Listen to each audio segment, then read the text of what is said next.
In this video, we'll dive deep into the latest episode of One Piece, focusing on Bartholomew Kuma's past and the mysterious Second Nika. Behind Kuma's actions to protect the main character Luffy lies a deep parental affection. We'll also extensively explore the powers of the H fruit, held by the pivotal character Bonnie, and its applications. These topics are hotly debated among One Piece fans in Japan, and in this video, we'll explain them in a clear and detailed manner. If you're moved or discover something new from the profound insights shared in this video, please consider liking and subscribing to our channel. Also, feel free to share your thoughts or predictions about Kuma's past or the Second Nika in the comments using the keyword Kuma's Secret. Be aware that this video contains spoilers from the latest episode 1101, so please watch out. Now, let's get started. Our tale begins 3 years ago with Bartholomew Kuma's visit to Fuchsia Village. It's there we finally uncover why he healed Luffy at Thriller Bark, helped him to escape from Subodi Archipelago, and guarded the Sunny for 2 years. The pivotal reason? He knew Luffy was Dragon's son. While Luffy's rubber-like abilities might have hinted at a connection to the enigmatic Nika, I believe the fact that he's Dragon's offspring held more weight. In Japan, when the Revolutionary Army was in Goa Kingdom, Dragon often ventured to small villages.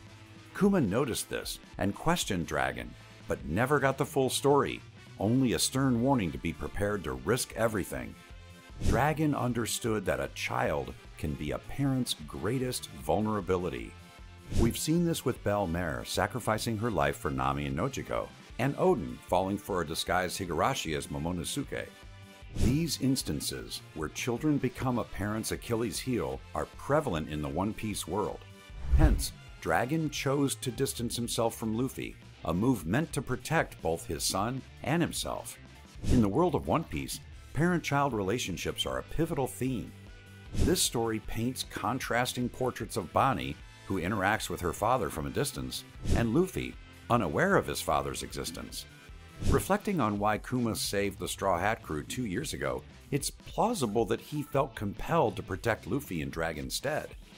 This act likely stemmed from a profound sense of kindness towards Luffy.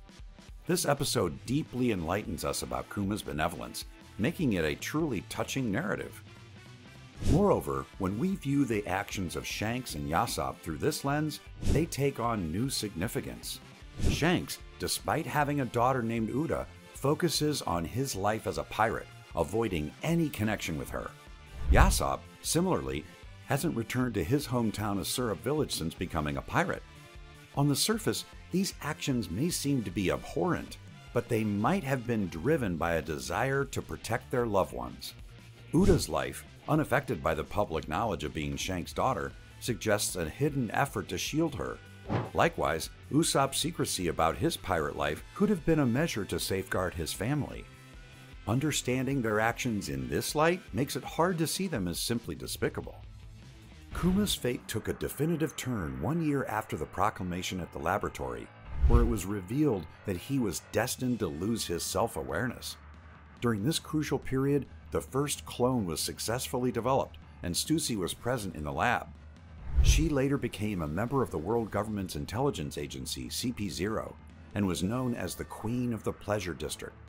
Intriguingly, she is believed to be a clone of Weevil's mother, who claims to be Whitebeard's lover. Stussy posed a profound question to Kuma. Who is more unfortunate, a clone with consciousness or a human without it? This may foreshadow events to come. Returning to Kuma, his self-awareness was still intact at this time. With just 1 year left, he vowed to continue sending letters to Bonnie. After a year, the surgery was completed and he was destined to lose his memories and self-awareness, transforming into the Kuma we as readers are familiar with, a figure who has lost his past. While we've gained some insight into Kuma's history, his life story is deeply moving, yet tragically sorrowful. In Chapter 1101, not only is most of Kuma's past unveiled, but significant details about Bonnie are also revealed. At the age of 9, Bonnie had recovered from her illness, with the stone-like object removed, yet her treatment continued. Behind this lies the world government's directive, where CP8 Agent Alpha was assigned to surveil Bonnie. Alpha planned to keep Bonnie in the Sorbet Kingdom until she turned 10. So, who is this Alpha? From the vibe of her name, it's speculated that she might be related to Khalifa, possibly as sisters. The combination of their names, Alpha and Khalifa, interestingly forms Alkali. Considering Khalifa has a father who's an intelligence agent and is not an orphan, it wouldn't be surprising if she had siblings within the world government. Alpha maliciously tore up Kuma's letters, preventing them from reaching Bonnie. This act seems unrelated to her mission, as it's unlikely that Bonnie reading these letters would have affected her work. This leads to the possibility that Alpha may not have always had such a nature. I speculate that she might harbor feelings of inferiority towards Khalifa, assuming, of course, the theory of them being sisters holds true. Alpha, having a father who's an intelligence agent, could have been part of the elite CP9 like Khalifa, but she's in CP8 instead. This suggests that she's constantly under the threat of severe penalties or demotion in case of mission failure, striving to protect her position and eager for promotion. Perhaps this is why she tore up Kuma's letters, preventing them from reaching Bonnie. However, this act seems excessively malicious and doesn't appear to be directly related to her mission. Considering Khalifa's role in CP9, her personality doesn't seem inherently bad, unlike Alpha, who doesn't exhibit such purely malevolent behavior. Therefore, it's plausible that Alpha harbors feelings of inferiority towards Khalifa, turning into malice that led to the destruction of the letters. In the world government, many, like Spondum, are desperate for power. There's a tendency to trample over anyone for advancement. In the world of One Piece, getting closer to the celestial dragons means a better life and a sense of superiority. Such intense competition for advancement may force people to abandon their humanity. This environment could have twisted Alpha's character, making her the way she is. Returning to Bonnie's story, Connie discerns that Alpha is not just a nurse, but an intelligence agent. The revelation came about because Alpha, while inebriated in town, inadvertently spilled the secret. This might indicate built-up resentment towards her sister Khalifa.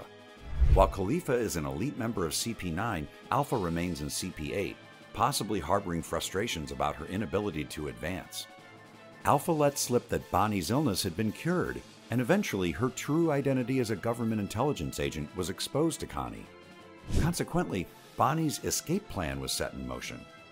Despite any promises made to Kuma, there's no guarantee the world government would honor them, so fleeing before turning 10 was imperative.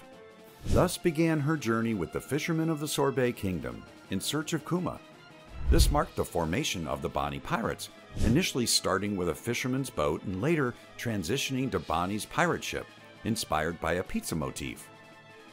As Bonnie attempts to set sail, a smooth departure is thwarted when Alpha discovers her. Determined to stop Bonnie at any cost, Alpha employs 6 powers techniques. In response, Bonnie uses her H fruit abilities to fend off Alpha.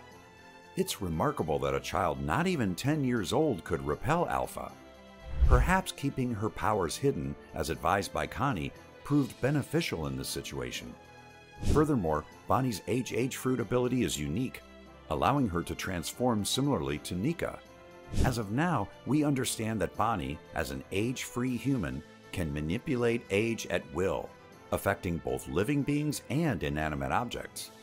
She can rapidly age objects to the point of decay or accelerate the growth of a living being from an egg to an adult bird. However, there's a catch to her power. It doesn't have a permanent effect on living beings, meaning they eventually revert to their original state. In One Piece episode 1101, we see an application of Bonnie's H fruit abilities, where she transforms into a Nika-like figure using Distortion Future. Mirroring the properties of rubber-like Nika, she shouts, "A future like Nika!" and enlarges herself, launching attacks reminiscent of Luffy's Gear 3. While the primary ability of the H fruit is to manipulate one's own or others' ages, it can also embody certain desired future forms. If one wishes to become a certain way in the future, that transformation is possible under specific conditions.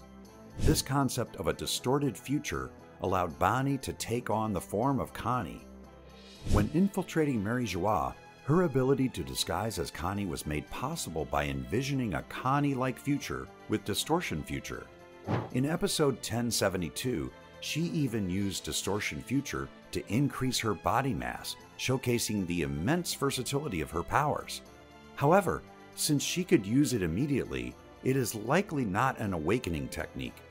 The potential of Bonnie's powers upon awakening raises exciting possibilities, considering how formidable she already is. That's all for today.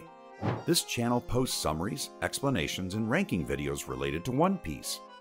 If you like One Piece, we would be happy if you could support us by subscribing to our channel and commenting.